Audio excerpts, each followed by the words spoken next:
Good morning. This is Richard Wexler, and this is Caring in America, your roadmap through elder care. Our mission to be the caregiver's guiding light. And so, like I always do, a little recap. Who am I? How did I get in this industry, etc.? So about 18, 19 years ago, I'm minding my own business in the software industry. Married later, my wife has a business out of the house. We have two small children, 11 and 7. And in the summer of '05, the phone starts ringing. And we wind up getting 4 phone calls from all 4 of our parents. And our life completely changes. I have no idea what it's going to be to care for those parents. I probably can barely spell the word care, but we start on this adventure. And this adventure lasted 14 years until the last parent passed in 2019 at 96. So I've been fortunate. We built our company, Points of Life. We've been able to educate thousands of people, thousands of caregivers around the United States. But I wanted to reach even more. And that's why the podcast. So we have a great guest today. I'm going to introduce her via her bio. Her name is Jeannie Finnegan. She is an elder care and dementia care consultant. She provides specialized dementia care visits, cognitive engagement visits, therapeutic music and other dementia care strategies, family consultation, caregiver support, and a lot of education and training. She also is a certified dementia practitioner. Jeannie, are you there? Yes, I am. Thank you for having me, Richard. You're very welcome. So if I recall, I'm talking to Maryland. Is that correct? That's right. I live in Woodstock, Maryland, which is close to Ellicott City and Columbia. Interesting. How's your weather back there today? It's feeling more like fall now. Awesome. Awesome. So I'd like to get going here. I have a few questions for you, ma'am. And the first one that I find pretty interesting, I'm not sure if I've had someone that had your major in college and then moved to what you're doing now.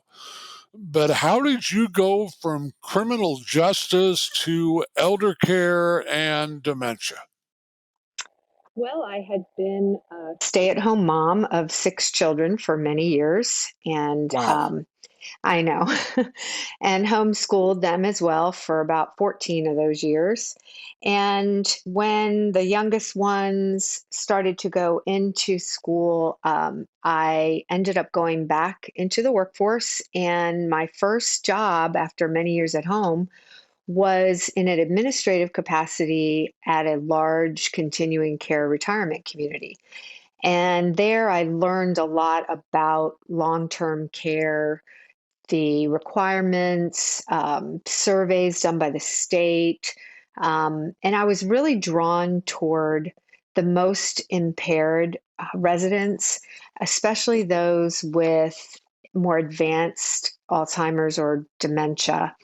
And I decided I wanted to learn as much as I could about caring for those who have the greatest level of impairment, because those seem to be the ones that got the least attention in a lot of ways. Many of the activities and programming are designed for groups and even in memory care. Now, this is back in 2007. The culture was somewhat different even then as it is from what it is now.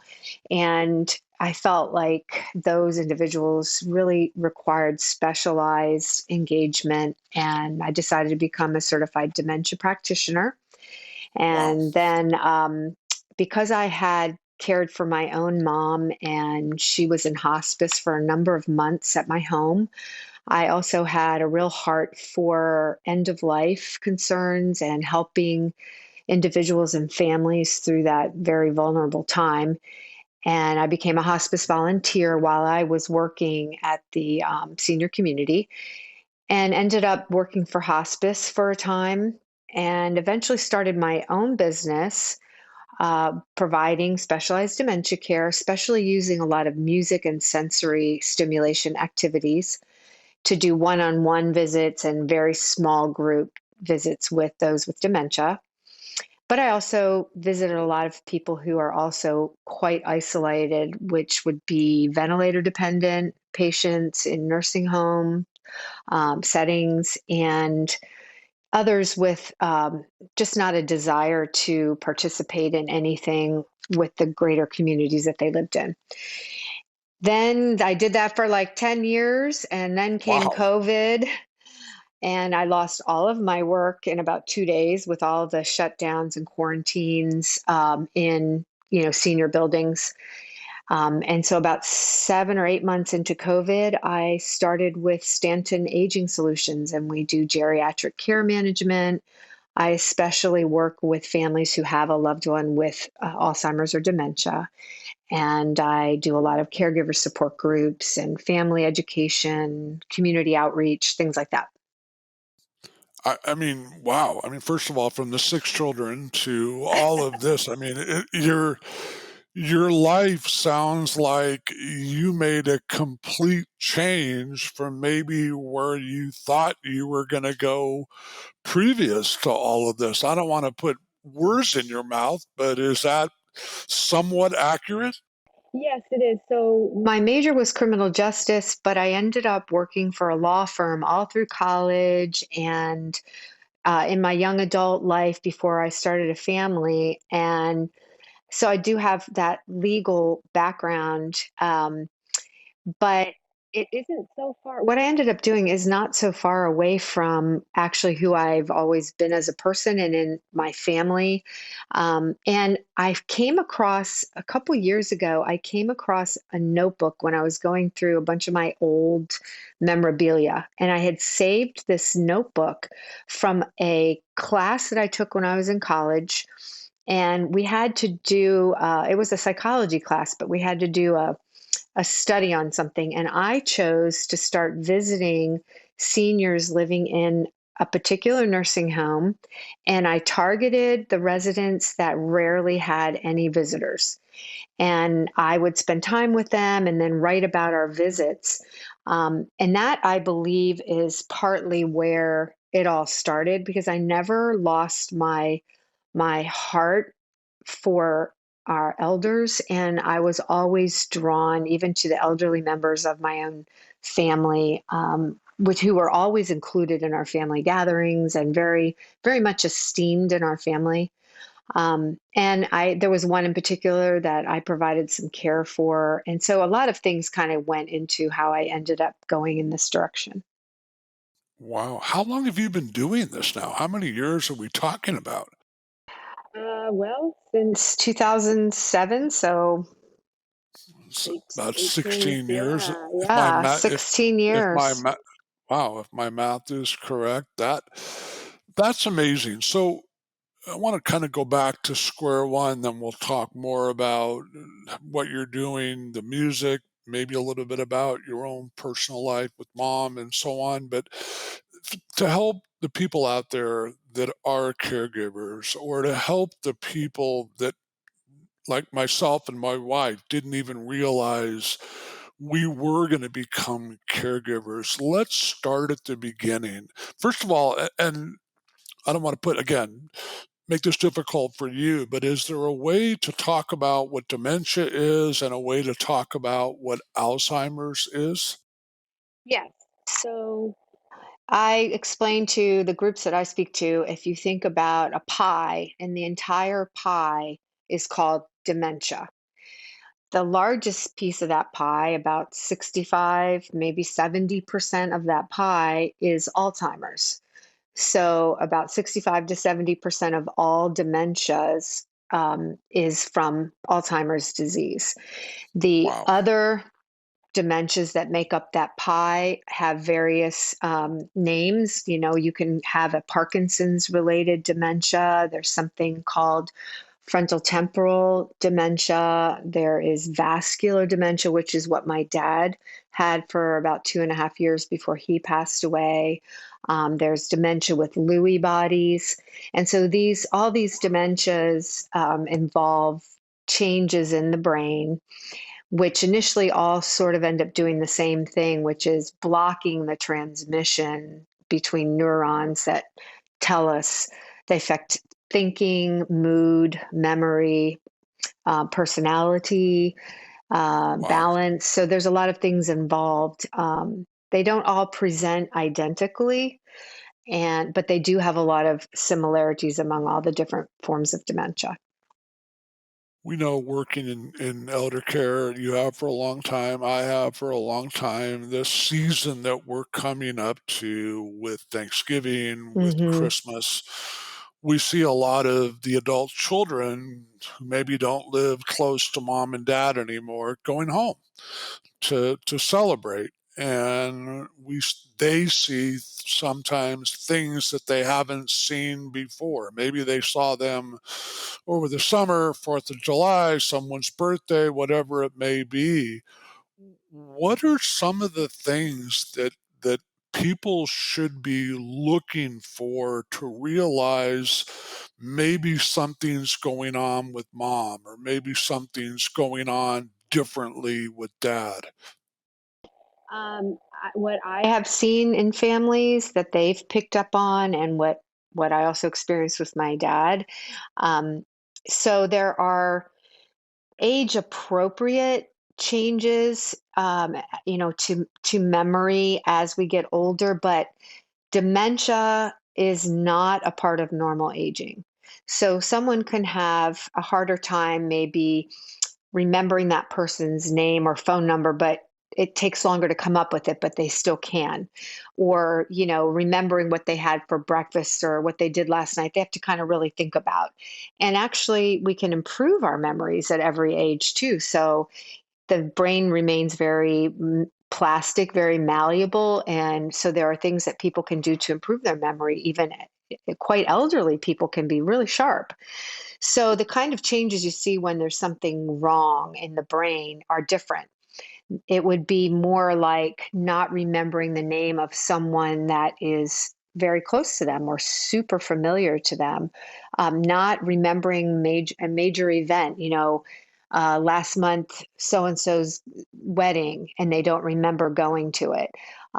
It would be a lot of repetition in questions and stories. Not being able to completely follow in a conversation, not really able to keep up with where the topic is going.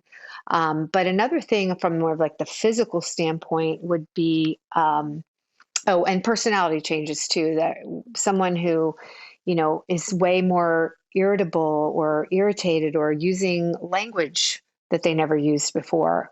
Or somebody, it can actually go the opposite direction. Somebody becomes a lot more mellow or soft around the edges than they used to be. But some of the physical things could also be like weight loss. Um, Mom seems to be losing weight, or dad has fallen like 3 times in the last, month or 2 months. And so those are some of the physical changes. And certainly anything like getting lost, going for a walk and not remembering how to get home, getting lost while driving. It's amazing how many people with dementia are still driving. Wow. Wow. Yeah, because the family doesn't want to be the bad guy and tell mom or Yeah. dad they can't drive or take their keys or take the Yeah. car because they anticipate a terrible reaction, which almost always does happen when Yeah. it gets to that point. So That's one of the toughest things to do is have it that really conversation is. and try It's to take so because hard. there goes their freedom. That's how most of us look at it. So, wow, that is a lot of fantastic information. Thank you. So let's kind of look at a real situation. So these adult children, their kids go home to mom and dad, the grandparents' house for 2 or 3 days over Thanksgiving, or they go for 2 or 3 days over Christmas. And they're slowly starting to see some of the things that you're talking about. And maybe that couple then starts talking privately. Did you notice mom or did you notice dad? But they're only there for 2 or 3 days. What is your recommendation for that family, and they then go home to wherever they live on, let's say they're there from Wednesday to Sunday over Thanksgiving, now they're back where they live. What should their next steps be? Right. So, one of the hardest hurdles to initially get over can be, let's say it is, let's use the example of it's mom and dad, and they're both elderly. And mom is having trouble. Dad realizes it, but doesn't really want to accept it. And one of the things that the spouse can do is pick up the slack for the spouse that is struggling, right? So they kind of end up hiding and not necessarily intentionally, but they are filling in where their spouse is no longer able to do it, and that's happened gradually. So that spouse, the healthier spouse, doesn't even always want to admit that something is wrong because, well, I always do that, or dad's never been good at that, or mom's never been real great at this. So they end up kind of excusing it. And sometimes we'll do that with the adult children to explain, oh, it's not that bad. But like you said, when someone comes to visit and it's been a period of time since they've seen their parent, they will often pick up on things in a completely different way than the spouse that's living with them is picking up on it. So we always advise to just, this is where I feel like our company is such a valuable resource because what I do is then advise, I'd love to come in and do an assessment with the family, with your mom and dad. And it's a very non threatening because they're not going to a doctor's office, they're not going to a neurologist.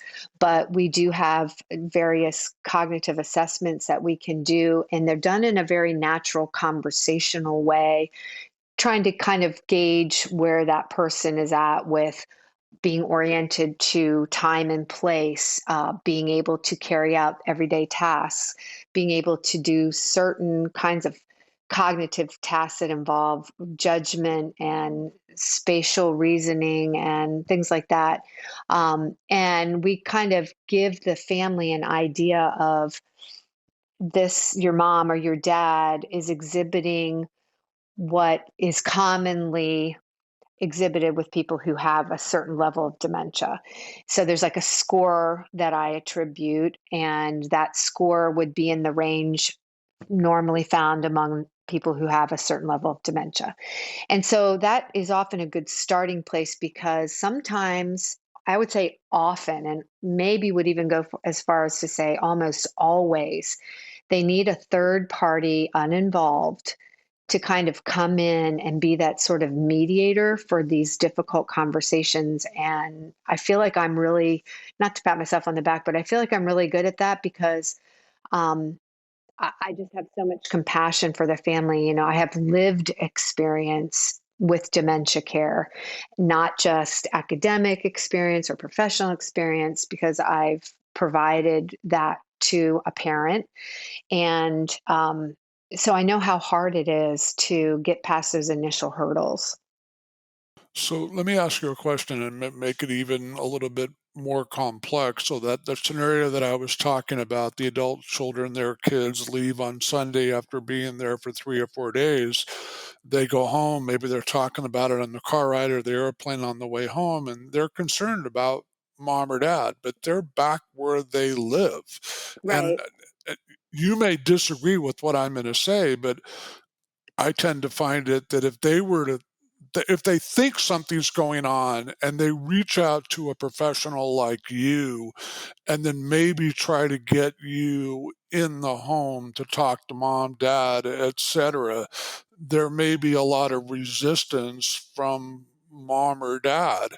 What would you and if you think I'm wrong, let me know, but what would you suggest that those adult children who are now back in their own home do when they've only seen this for 3 or 4 days and they're really not sure that something that they hope is not going on is actually happening? Yeah, I mean, it is tricky. I can tell you what I would do personally in that situation is I would make an arrangements to be with my parents to get more insight as to what's going on, versus trying to do it long distance. But that obviously isn't always feasible, and I don't mean I would spend a month, but you know, I think there has to be an investment from adult children to really make sure that things happen as they should and to make sure that they don't have regrets later as well. Because Sure. one of the things that we try to do is avoid a crisis situation.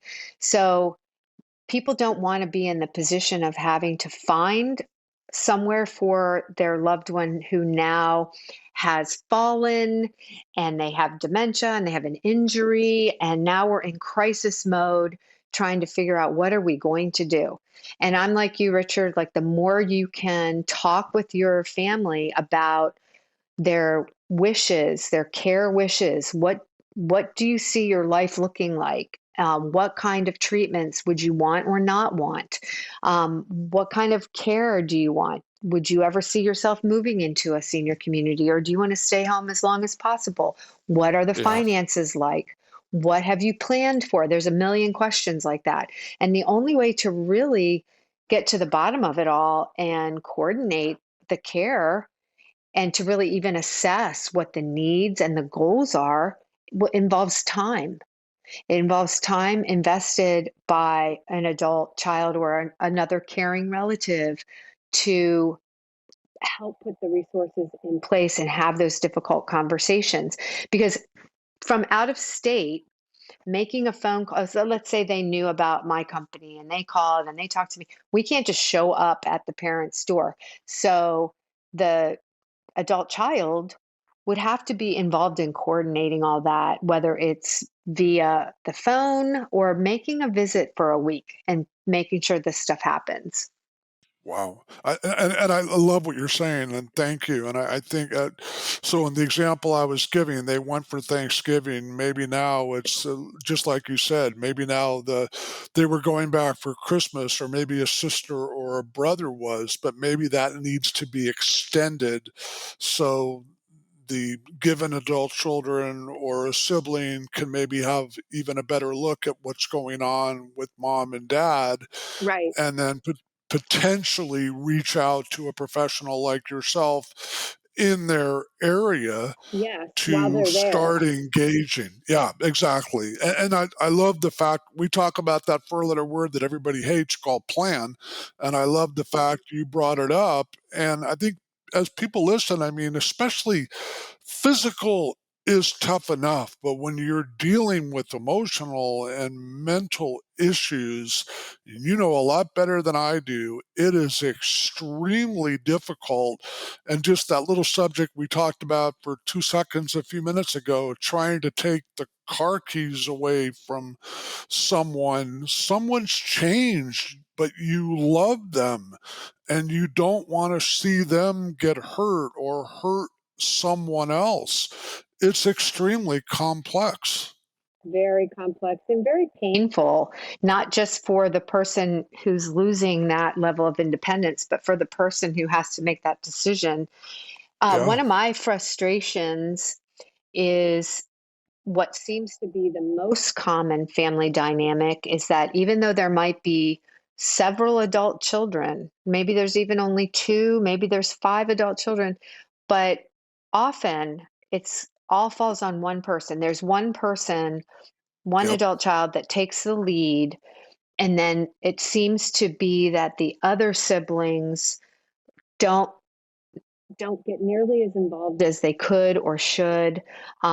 Sometimes even finding fault with how that primary caregiver is handling things or disagreeing with Yep. decisions that are being made, and yet Wow. they're not Wow. putting the time in.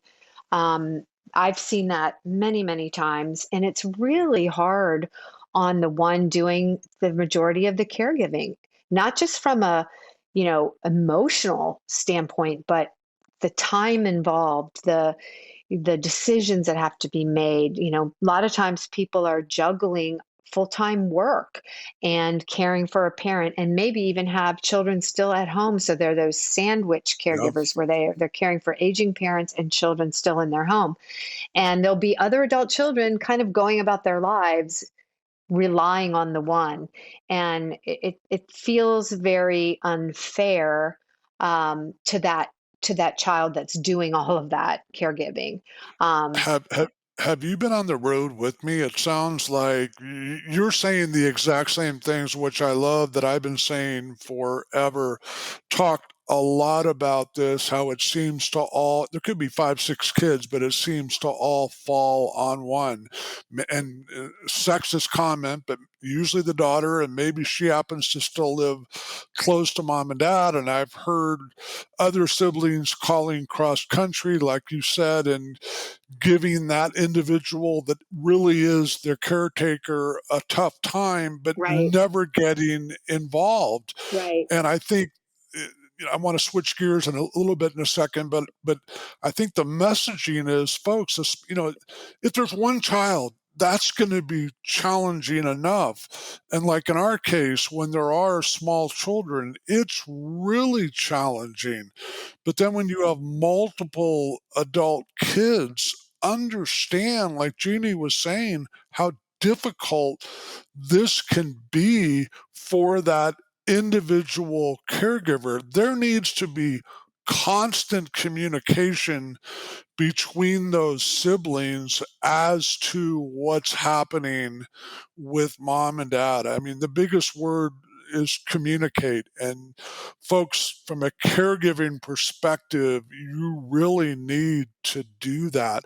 If I could ask you, and I'm not sure if you're comfortable talking about it, but what took place with your mom, your dad, etc.? right.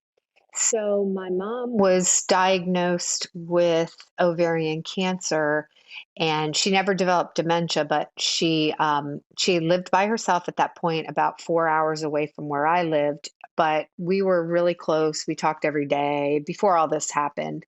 Um, but when it came time that she found that she had cancer and it was very advanced, and she had pretty aggressive different treatments, she lived 4 hours away, but she got all of her treatments up at Hopkins.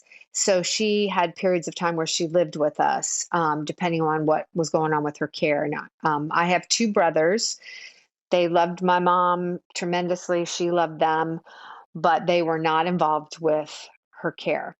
They were good to her and visited, but they let me sort of just take the reins on everything, and that's just kind of how it all played out. I do think in my family, I never resented it because it was what I wanted to do. I felt that it was a privilege and an honor to be with my mom during this really difficult time of her life and until she passed away, and I wouldn't Wow. trade any moment I spent with her, and I didn't resent my brothers or anything like that. But in some families, there is a lot of resentment, as I'm sure you've heard. Yeah. And I lead several different caregiver support groups at several different communities. And the people that come to those, there's a lot of dynamics like that where they just don't understand why this sibling or that sibling isn't more involved. Now, when it comes to Wow. my dad lived in South Carolina, and he had had cancer and then recurring cancer, and then he was diagnosed with dementia. So after he was diagnosed with dementia, my parents divorced and my dad was remarried, and his wife knew what I was doing for a living and everything. And we actually got a lot closer during my dad's journey. And I ended up going to South Carolina about once a month or maybe once every month and a half for like 4 days or 5 days, and just doing what I could while I was there. But I became kind of the consultant to his wife. And so I was very involved with his care, in as much as I could from a distance. But I Sure. don't think my brothers did that, so Wow. And I love the fact that you're sharing this, and hopefully this can help other people.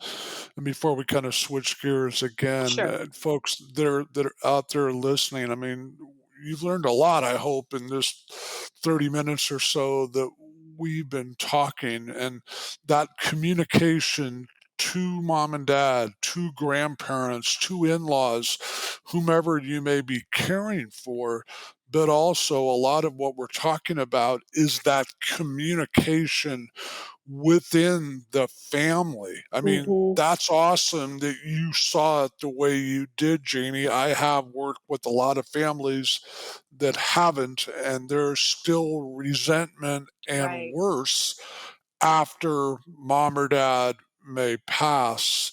So, a lot of great information. One thing I definitely wanted to ask you about Can I just is add the one quick core. thing? I'm sorry. Yeah, I don't go mean to ahead. interrupt. Go, Yeah, I just go wanted to ahead. say that one of the best things, the most productive things that people can do is to have these discussions about what could happen in the future and what would we all want? What would we all be able to do?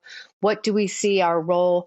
And find out what the wishes of the family members are, especially the ones that would end up needing the care. What kind of care do you envision? Where would you want to live?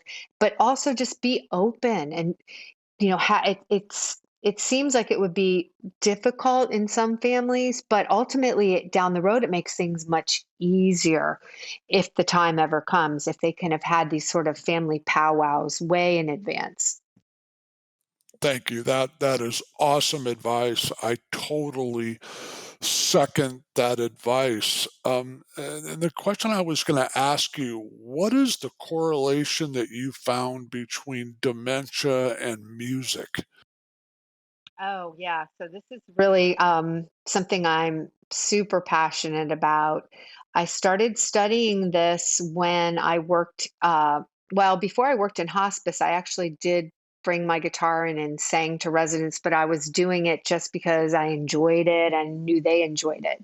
But when I worked for a hospice company for a while, I had to shadow one day with their music therapist and go to visit these different hospice patients. And I just thought, this is something I really want to somehow get involved in. So when I ultimately started my own company, that was initially was the primary focus. Even though I did not become a music therapist, I used music therapeutically with hundreds of different residents, Wow. for all those ten years or so. And it is the single most powerful non pharmacological therapeutic intervention, for people with dementia, as well as some other neurocognitive disorders and people who are, in hospice or have chronic terminal illnesses. It's the reason it's so uniquely powerful for people with dementia is because of the way it affects the human brain. And this is seen in neurological studies in real time with brain scans when music that is personally meaningful to an individual is sung to them or played for them, it affects four different brain centers all at once, and this is what makes it so powerful.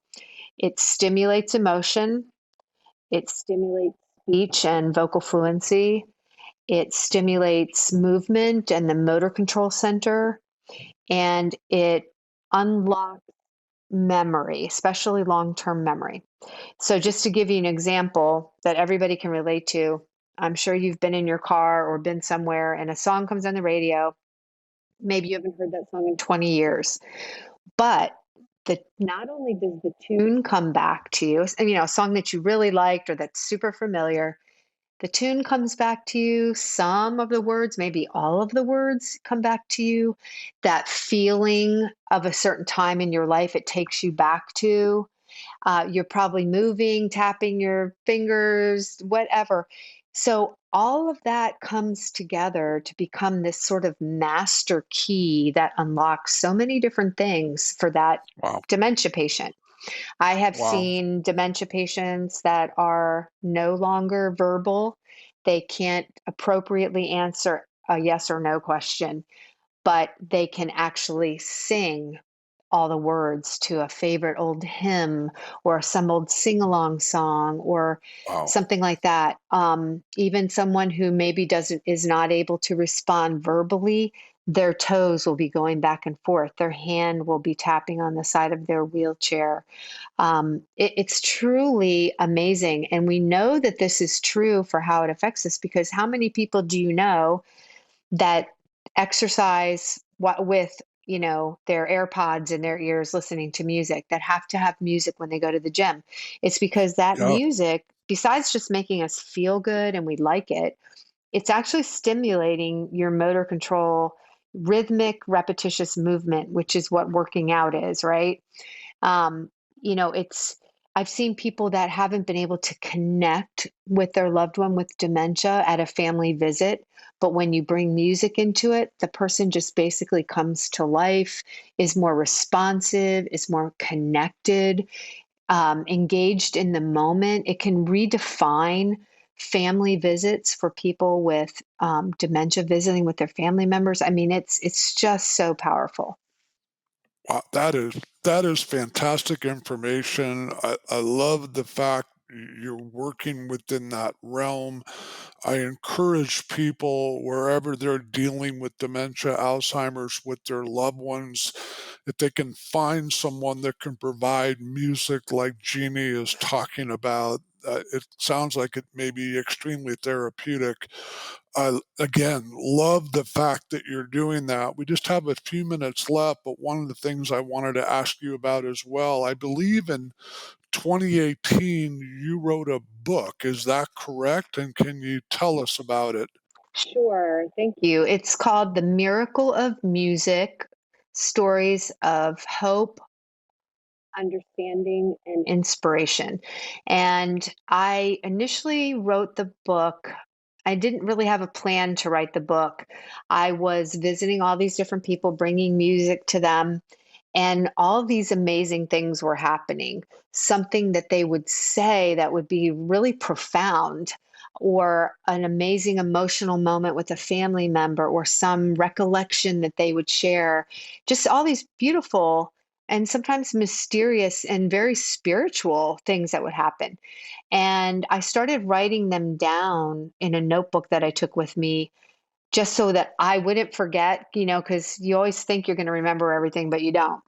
And I would sometimes share, oh, this person today said this. It was so amazing. Um, and then I started realizing, wow, each of these people has a bigger story.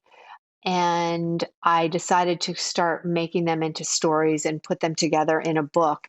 So the first few chapters are about how I believe God has created and provided music to us for a host of different reasons.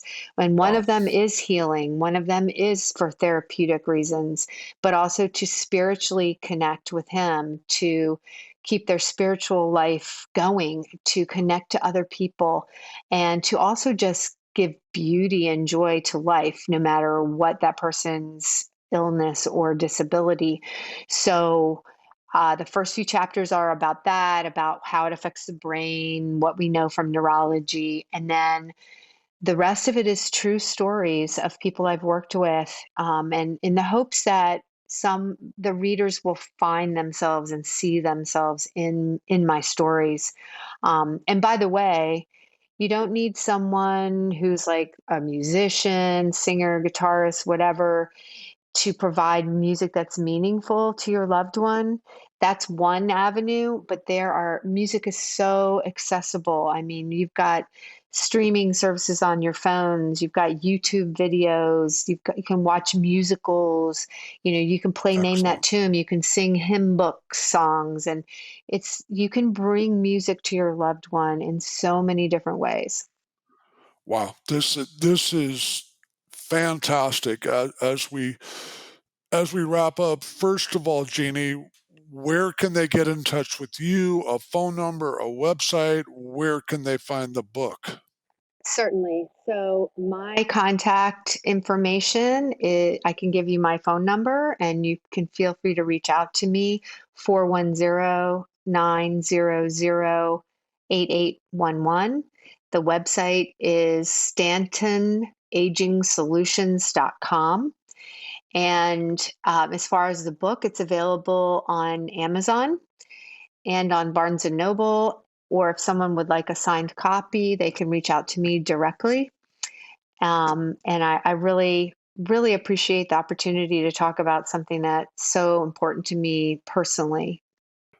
Thank you, Jeannie. Hang on as we wrap up. This has, again, been fantastic information, folks, from a lot of different perspectives. And I really want to thank Jeannie. And as I do when I wrap up, folks, if you are an expert in the elder care field, if you have stories about caring for a parent, mom or dad like Jeannie, or patients or clients, please reach out to me. Let's share that information with our listening audience. I'm about to give you an email. Please grab a pen. That email is eldered2023 at gmail.com. ELDERED 2023 at gmail.com. So again, I really thank Jeannie. This is Caring in America, your roadmap through elder care. And folks, until we talk again, have yourself an awesome day.